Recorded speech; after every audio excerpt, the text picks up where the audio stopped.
de la chaîne Mathématiques Sciences. Dans cette toute nouvelle vidéo pour les premiers en spécialité mathématiques, je vous propose encore une petite vidéo d'exercice dans laquelle on va s'entraîner à placer des réels sur un cercle trigonométrique. Donc là, ça va être la deuxième vidéo d'entraînement afin qu'on s'entraîne là-dessus. Encore une fois, c'est une notion très importante puisque après, en fait, toute la partie fonction trigonométrique, sinus, cosinus, va découler de ce cercle trigonométrique. Donc, il faut le maîtriser déjà dès maintenant. Alors, je vous propose ici de placer les réels sur le cercle trigonométrique suivant. Donc, c'est-à-dire pi sur 4, moins pi sur 2 et 9 pi sur 2. Donc là, je vais laisser mettre la vidéo en pause pour réaliser tranquillement donc le repérage. Je vais placer les différents réels sur ce cercle et ensuite, on va tout simplement corriger. Sur ce, donc, correction.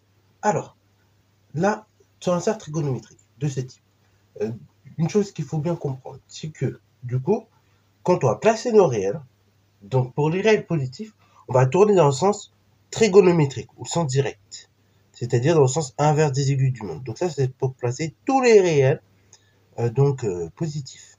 Pour placer les réels négatifs, on va donc tourner dans le sens inverse des aiguilles du monde, dans le sens des aiguilles du monde plutôt, donc dans le sens indirect, ok. Ou bien si vous préférez, comme j'avais dit en quatrième aussi, il y a une autre manière de le dire, on va tourner dans le sens anti-horaire pour placer les réels positifs et dans le sens horaire pour placer les réels négatifs, ok. Et donc notre point de départ, ça va être notre point I, ok. Bravo. Ici là, on va partir de ce point-là, qui aura donc tout simplement pour angle, ok, 0, ok. Bravo. On va partir d'ici de ce point I et après on va tourner sur le cercle afin de placer nos réels, ok. Bravo. Alors pour placer le réel pi sur 4, et ben déjà il faut se rappeler une petite chose très importante sur le cercle trigonométrique. Le cercle trigonométrique, particularité qu'il a, c'est que son rayon est égal à 1.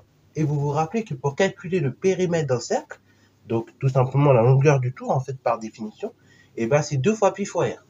Comme le rayon est égal à 1, et ben dans ce cas, ça fait 1 fois pi fois r. Donc, tout simplement, et fois 2, attention, j'ai oublié de le préciser, puisque si on parle du rayon pour le calcul du périmètre. Donc, pour faire plus simple, ça fait 2 fois pi fois r, 2 pi r, donc. Ok. Donc, comme le rayon est égal à 1, ça fait tout simplement 2pi, le périmètre du cercle, pour résumer ça de façon très simple. Ok. Donc, pi sur 4, et ben on regarde comment on peut placer. On sait que du coup, comme l'entièreté du cercle, quand on fait le tour, ça fait 2pi, la moitié qui est égale à pi, va faire donc pi, tout simplement. La moitié de la moitié, qui correspond donc au quart du cercle, ça va faire pi sur 2. Donc, du coup, pi sur 4, c'est la moitié de pi sur 2. Ok, bravo, vous êtes bien d'accord avec moi. Donc, ça va être la moitié. Donc, pi sur 4, il va être situé entre là et là. Et donc, ici, là, je vous donne. Et donc là, pi sur 4, ça correspond à peu près à ce réel-là. Ok, bravo. Donc là, ici, on a pi sur 4. Alors, en réalité, effectivement, là, vous avez pu le constater, j'ai failli le dire, mais il y a une correspondance entre les réels qu'on place sur le cercle trigonométrique et les angles. On en reparlera dans une prochaine vidéo. Vous allez voir une petite correspondance entre les deux. Parce que oui, en effet, que on place pi sur 2 ou bien pi sur 4, vous voyez qu'on part, on effectue un certain angle, ok, un certain angle qui se dessine. Donc ça, on en reparlera dans une prochaine vidéo, ok. Donc, ensuite, deuxième chose, et bah, on va placer le réel moins pi sur 2, ok. Donc là, je vais partir d'ici, et cette fois-ci, comme c'est un réel négatif, je vais tourner dans le sens inverse des aiguilles du monde. Donc là, on a dit que quand on faisait l'entièreté du cercle, on faisait 2pi, la moitié c'est pi, donc la moitié encore, c'est tout simplement pi sur 2. Et comme on est dans le sens inverse des aiguilles du montre, moins pi sur 2, on place ici. Ok. Le moins, en fait, va juste m'indiquer le sens. Ok. Le moins m'indique que je dois tourner dans ce sens. Tandis que le plus m'indique que je dois tourner dans l'autre sens, le sens direct. Enfin, dernier réel que je dois placer, c'est 9 pi sur 2. Donc là, 9 pi sur 2, ça correspond à quoi? Et ben, on va regarder. Là, on sait qu'on fait 2 pi. Ok. On parcourt une distance de 2 pi. Autrement dit, 4 pi sur 2. Ensuite, je reparcours une autre distance de 2 pi. Donc au total, j'ai parcouru 4 pi, ok, ou bien 8 pi sur 2, 8 pi demi. Et après, je retourne d'un demi, et ben là, j'ai parcouru 9 pi demi.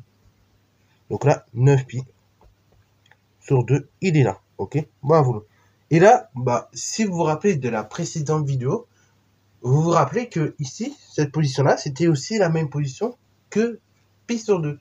Donc en fait, vous vous rendez compte que finalement, on a comme ça une périodicité.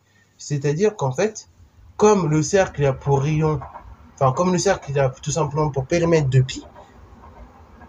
Donc comme le cercle, comme je vous l'ai dit, a pour tout simplement périmètre de pi, et ben vous vous rendez bien compte qu'il y a certains réels qui vont se superposer. Là ici, 9 pi sur 2, il va se superposer avec tout simplement pi sur 2. Et là c'est pareil, en fait ici on a 0, mais on pourrait très bien mettre 2 pi, ou bien 4 pi, ok? C'est la même position. Ainsi donc on a une périodicité, on verra ça quand on abordera plus précisément la fonction trigonométrique, une périodicité de 2 pi, ok? Pour les fonctions trigonométriques, du moins sinus, cosinus. Voilà, donc sur ce, c'est la fin de cette vidéo. J'espère qu'elle t'a plu. Si c'est le cas, n'hésite pas à la liker, commenter et balancer à toi en mathématiques et en sciences.